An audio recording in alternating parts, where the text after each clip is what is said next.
Of disgraced and demoted Justice Department official Bruce Orr in connection with the discredited and phony Trump dossier. Chief Intelligence Correspondent Catherine Herridge has the details. David, two sources with direct knowledge of the matter tell Fox News that Justice Department official Bruce Orr kept his then-colleague Andrew Weissman, who is now a top Robert Mueller deputy, in the loop about the controversial anti-Trump dossier and the individuals behind it. During his closed-door deposition earlier this week, the sources said Orr told investigators the contact with Weissman and senior FBI officials occurred before and after the 2016 presidential election. Orr confirmed a half-dozen FBI and Justice Department officials knew about his back-channel contacts with Steele, which included providing parts of the dossier.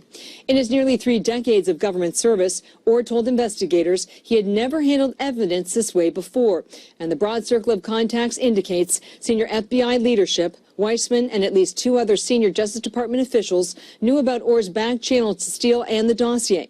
At the time, Weissman ran the criminal fraud division. On the FBI side, Orr's contact included former FBI agent Peter Strzok, who ran the Russia probe and was recently fired over his anti-Trump texts, among other issues. His former lover, FBI lawyer Lisa Page, who also left the bureau.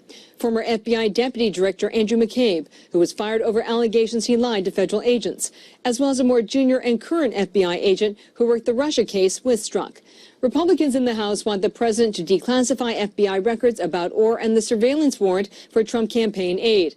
Last night, the president said the FBI and Justice Department need to do more. What's happening is a disgrace.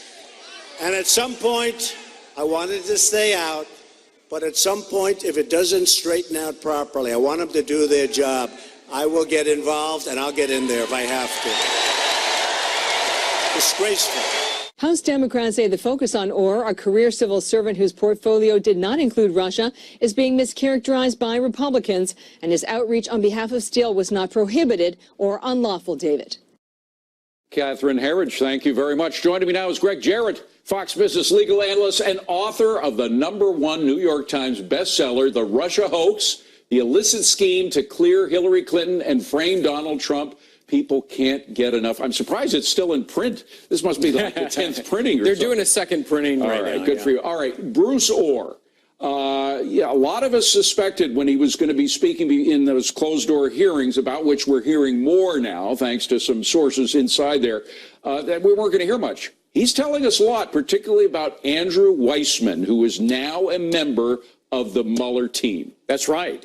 He, in fact, is the lead attorney on the Mueller special counsel probe. His tentacles are on every aspect of that case, which means the entire case has been corrupted and tainted by his actions, because Weissman was in on the Russia hoax, using false intelligence, a phony document, to try to frame Donald Trump. He knew, and the FBI and the DOJ knew, that the document was inherently suspect because they never verified it or corroborated. They knew that Christopher Steele, who composed it, was not credible and, in fact, had been fired for lying.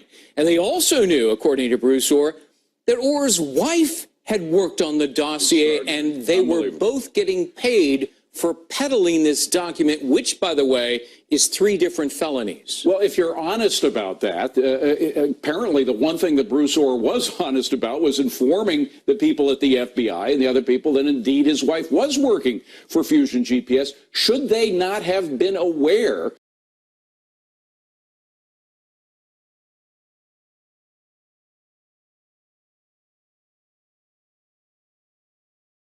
of the political orientation of that organization? Oh, it should have been a red flag, a big red flag. They should have therefore severed all contact with Christopher Steele, taken his dossier and thrown it in the garbage. The reason that Bruce Orr is now squealing is because he's in legal jeopardy. He never disclosed the income his wife was getting as required by federal regulations. And that's filing a false government report, which is a crime. All right, let's talk about Mueller, because he did dismiss at least from his team, Peter Strzok. He was still working for the FBI when it was discovered, all those messages with his lover was discovered, how vehemently anti-Trump he was, and how he had this insurance policy, et cetera. Isn't it incumbent upon Mueller at this point to dismiss Weissman, knowing what we now know? Absolutely. That would be the right and ethical and legal thing to do, because the presence of Weissman for all these months has, as I say, corrupted and tainted all of the evidence.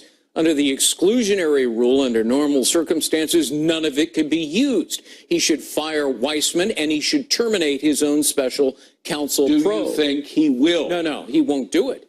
He is bound and determined to go after Trump, I believe, in retribution for the firing of his longtime friend, partner, and ally, James Comey. And so this is a man who's taken justice out of the system of justice. Now, the more we understand about what the Trump dossier was about Chris Steele's relationship with not just Fusion GPS, but with the individuals in the Justice Department, in the FBI, probably in the CIA too. For all we know, Brennan was in on this as well. He was the instigator. He was peddling to the media along with Clapper, as well as members of Congress. So we know now in detail how partisan this whole process was. Shouldn't the FISA court, which is under control, as I understand it, of the Supreme Court, should they not now take some action? Because clearly they were duped into allowing a warrant to be used to spy on Americans based on a piece of material that was just pure partisan trash. And documents revealed today, they never even held a hearing.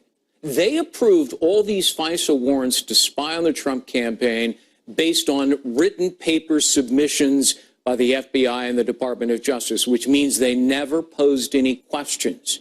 They never said, well, what about this footnote number 8? What does this mean that some of the material came from a political party?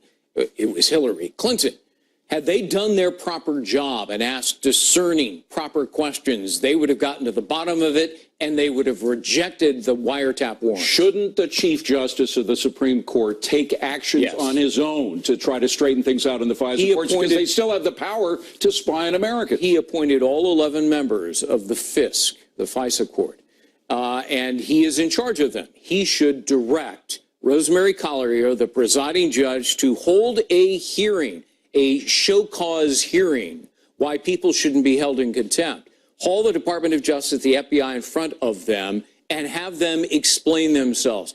And if they don't, to the satisfaction of the court, if the court believes there was a fraud on the court, and surely there was here, then they should make a criminal referral to the Department of Justice against the DOJ officials and the FBI.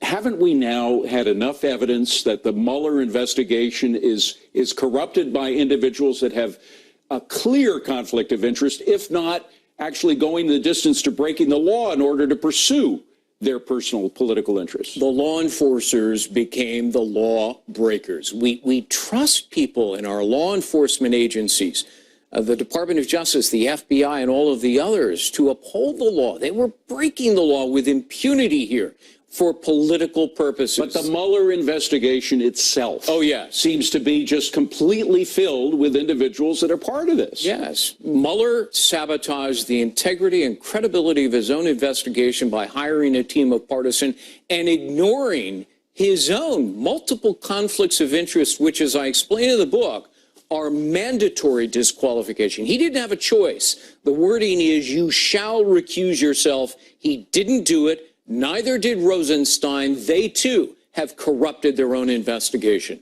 Greg mentioned the book. This is the book. Look for this book on Amazon. If they have it in stock, let's hope that they do, because he's got more to sell. Or bookstores. Okay. You get it in bookstores nationwide. Greg, great to see you. Have a good holiday.